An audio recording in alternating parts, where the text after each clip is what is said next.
why people are getting away from Gatka these days that as opposed to they were in back in the days. So to be honest, I think first of all, it's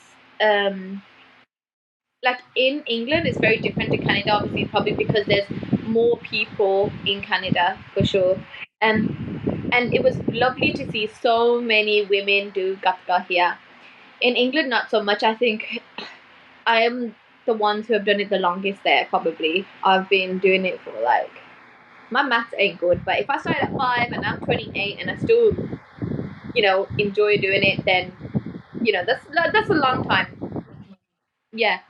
Um, but I think people who leave sometimes is just genuinely because they probably get away from Sikhi, first of all. So when they leave Sikhi, they're not going to do Sikhi related things majority of the time.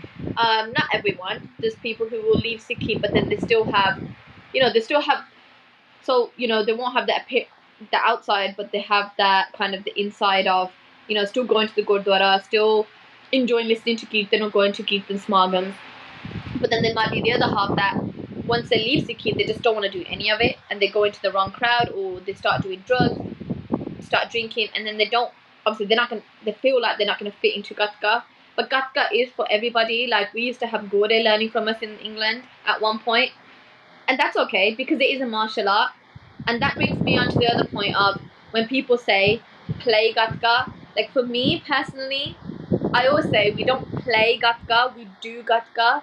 And the reason I say that is because you only play sports, you play games, right? With martial arts, you don't play martial arts, you do martial arts. And that's one of the things that I always say to people whenever they come up to me and say, oh, ਤੁਸੀਂ Gatka ਖੇਡਣਾ? I'm thinking, ਅਸੀਂ game ਖੇਡਣ ਲੱਗੇ ਆਂ. And it's like, oh yeah, true. And it's true. If we look at it as a game, it's gonna become a game and a joke. We need to look at it as a martial art.